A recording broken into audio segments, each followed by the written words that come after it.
श्रृंगार शतकम। श्रृंगार शतकम भर्तृहरि के 3 प्रसिद्ध शतकों शतकत्रय में से एक है। इसमें श्रृंगार संबंधी 100 श्लोक है। इस रचना में कवि ने रमणियों के सौंदर्य का तथा उनके पुरुषों को आकृष्ट करने वाले श्रृंगारमय हाव भावों का चित्रण किया है। इस शतक में कवि ने स्त्रियों के हाव भाव, प्रकार, उनका आकर्षण व उनके शारीरिक सौष्ठव के बारे में विस्तार से चर्चा की है। कवि का कहना है कि 27 इंद्र आदि देवताओं को भी अपने कटाक्षों से विचलित करने वाली रमणियों को अबला मानना उचित नहीं है। नारी अपने आकर्षक हावभावों से मानव मन को आकृष्ट करके बांध लेती है। समस्त भावै खलु बंधनम स्त्रिय। इसके अतिरिक्त भर्तृहरि ने अपने शतक में वसंत, ग्रीष्म, वर्षा, शरद, हेमंत व शिशिर ऋतु में स्त्री व स्त्री प्रसंग का अत्यधिक श्रृंगारिक, कामुक वर्णन किया है। वास्तव में इस शतक में सांसारिक भोग और वैराग्य, इन दो विकल्पों के मध्य अनिश्चय की मनोवृत्ति का चित्रण हुआ है, जो वैराग्य शतक में पहुंचकर निश्चयात्मक बन जाती है। श्रृंगार शतकम भर्तृहरि विरचितम। श्रृंगार शतकम भर्तृहरि विरचितम। छंद वसंत तिलका शंभु स्वयंभू हरियो हरिणेक्षणानाम येणाक्रियंत सत्तम गृह कर्मदासाः वाचाम गोचर चरित्र विचित्रताय तस्मै नमो भगवते कुसुमायुधाय। एक अर्थ, जिन्होंने ब्रह्मा, विष्णु और महेश को मृगनयनी कामिनियों के घर का काम करने के लिए दास बना रखा है, जिनके विचित्र चरित्रों का वर्णन वाणी से नहीं किया जा सकता, उन पुष्पायुद्ध भगवान कामदेव को हमारा नमस्कार। छंद वंशस्थ स्मितेन भावेन च लज्जयाभिया परांगमुखैरर्धकटाक्ष वीक्षण वचोभिरीर्ष्या कलहेन लीलया समस्त भावै खलु बंधनम स्त्रिय। दो अर्थ, मंद मंद मुस्काना, लजाना, भयभीत होना, मुंह फेर लेना, तिरछी नजर से देखना, मीठी मीठी बातें करना, ईर्ष्या करना, कलह करना और अनेक तरह के हाव भाव दिखाना, ये सब स्त्रियों में पुरुषों को बंधन में फंसाने के लिए ही होते हैं, इसमें संदेह नहीं। छंद शालिनी भ्रूचातुर्या कुंचिताक्षा कटाक्षा स्निग्धा वाचो लज्जिताश्चैव हासा लीलामंदम प्रस्थितम च स्थितम च स्त्रीणामितद्भूषणम चायुधम च। तीन फेरना, आधी आंख से कटाक्ष करना, मीठी मीठी बातें करना, लज्जा के साथ मुस्कुराना, लीला से मंद मंद चलना और फिर ठहर जाना, ये भाव स्त्रियों के आभूषण और शस्त्र है। छंद शिखरिणी क्वचित सुभ्रुभंगे क्वचित पिच लज्जा परिणतै क्वचित भीतित्रस्तै क्वचित पिच लीला विलसितै है।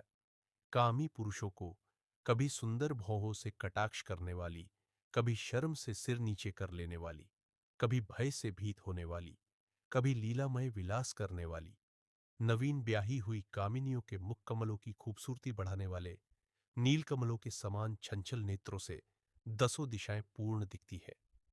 छंद शार्दूल विक्रीडित वक्त्रम चंद्र विडंबी पंकज परिहा सक्षमे लोचने वर्ण स्वर्णम पाकृष्णुरलिनी जिष्णु कचानाम चैह वक्षोझा विभुकुंभ विभ्रमहरो गुर्वी नितंब स्थली वाचा हारिच मार्दवम युवतीषु स्वाभाविकम मंडनम।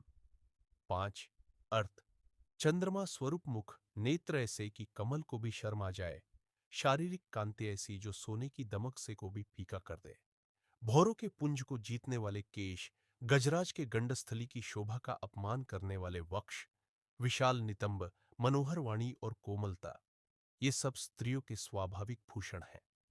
छंद शिखरिणी स्मितम किंचित वक्त्रे सरल तरलो दृष्टि विभव परिस्पंदो वाचाम्भिनव विलासोक्तिसरस गतानामारंभ किस्लैत लीला परिकर स्पृशंत्यास्तारुण्यम किमिहन हिरम्यम मृगदृश। छ अर्थ, उठती जवानी की मृगनयनी सुंदरियों के कौन से काम मनोमुग्ध कर नहीं होते, उनका मंद मंद मुस्काना, स्वाभाविक चंचल कटाक्ष, नवीन भोग विलास की उक्ति से रसीली बातें करना और नखरे के साथ मंद मंद चलना, ये सभी हाव भाव कामियों के मन को शीघ्र वश में कर लेते हैं। छंद शार्दूल विक्रीडित दृष्टवेशु किमुत्तमं मृगदृशः प्रेम प्रसन्नं मुखं घ्रातव्येष्वपि किं तदास्य पवनः श्रव्येषु किं तद्वचः किं स्वाद्येषु तदोष्ठपल्लवरसः स्पृश्येषु किं तद्वपुः ध्येयं किं नवयौवनं सहृदयः सर्वत्र तद्विभ्रम सातरमुक्तानां सतताधिवासरुचिरो वक्षोजकुम्भाविमा वित्थं तन्वी वपु प्रशांतं पिते क्षोभम करोत्येव नः पारः। अर्थ, अय कृशांगी, हे नाजनी, तेरे बाल साफ सुथरे और संवरे हुए हैं। तेरी आंखें बड़ी बड़ी और कानों तक है। तेरा मुख स्वभाव से ही स्वच्छ और सफेद दंत पंक्ति से शोभायमान है। तेरे वक्षों पर मोतियों के हार झूल रहे हैं। पर तेरा ऐसा शीतल और शांतिमय शरीर भी मेरे मन में तो विकार ही उत्पन्न करता है। यह अचंभे की बात है। अनुष्टुभ मुग्धे धानुष्कता केयम पूर्वा त्वयि दृश्यते यया विद्यसि चेतांसी गुणैरिव न साइकई। तेरा अर्थ, हे मुग्धे सुंदरी, धनुर्विद्या में ऐसी असाधारण कुशलता तुझमें कहां से आई कि बाण छोड़े बिना केवल गुण से ही तू पुरुष के हृदय को बेध देती है। अनुष्टुभ सती प्रदीपे सत्यग्नो सत्सु नाना मणिष्वपि विना में मृगशावाक्ष्या तमोभूतमिदम जगत। 14। अर्थ, यद्यपि दीपक, अग्नि, तारे, सूर्य और चंद्रमा सभी प्रकाशमान पदार्थ मौजूद है, पर मुझे एक मृगनयनी सुंदरी बिना सारा जगत अंधकारपूर्ण दिखता है। वसंत तिलक मत्ते भकुंभ परिणाहिनी कुंकुमार्द्रे कांता पयोध्र तटे रसखेद खिन्नः वक्षो निधाय भुज पंजर मध्यवर्ती धन्य क्षपाम क्षपयति क्षणलब्ध निद्रः। 99। अर्थ, जो पुरुष मैथुन के श्रम से थककर मतवाले हाथी के कुंभों के समान वितीर्ण और केशर से भीगे हुए स्त्री के स्तनों पर अपनी छाती रखकर उसके भुजारूपी पंजर के बीच में पड्ढा हुआ एक क्षण भी सोकर रात बीतता है, वह धन्य है।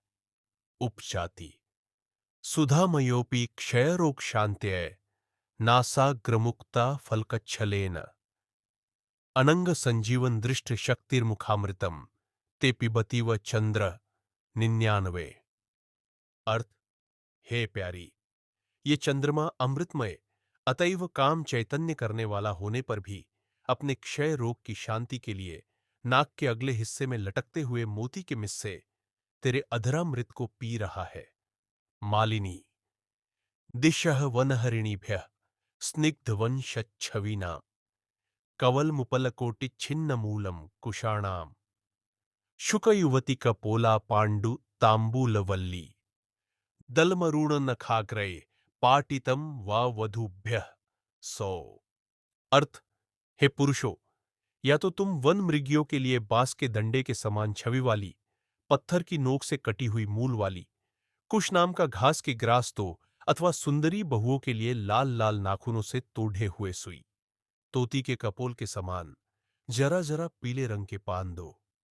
शिखरिणी यदा सीदज्ञानम स्मृतिमिरसञ्चारजनितम् तदा सर्वं नारीमयमिदं शेषं जगदभूत इदानीमस्माकं पटुतरविवेकाञ्जनदृशां समीभूता दृष्टिस्त्रिभुवनमपि ब्रह्म मनुते। 101। अर्थ, जब तक मुझमें काम का अज्ञान अंधकार था तब तक मुझे सारा संसार स्त्रीमय दिखता था, लेकिन अब मैंने आंखों में विवेकांजन लगाया है, इसलिए मेरी समदृष्टि हो गई है, मुझे त्रिलोकी ब्रह्ममय दिखती है। वैराग्य संचरत्ये को नीतो भ्रमति चापर श्रृंगारे रमते कश्चिद भुवि भेद परस्परम। 102। अर्थ, कोई वैराग्य को पसंद करता है, कोई नीति में मस्त रहता है और कोई श्रृंगार में मग्न रहता है।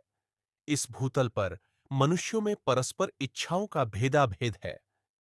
यद्यस्य नास्ति रुचिरम तस्मिंस्तस्य स्पृहा मनोज्ञेपि रमणीयेपि सुधांशो न मनः कामः सरोजिन्या। 103। अर्थ, जिसकी जिस चीज में रुचि नहीं होती वह चाहे जैसी सुंदर क्यों न हो उसे वह अच्छी नहीं लगती। चंद्रमा सुंदर है परंतु कमलिनी उसे नहीं चाहती।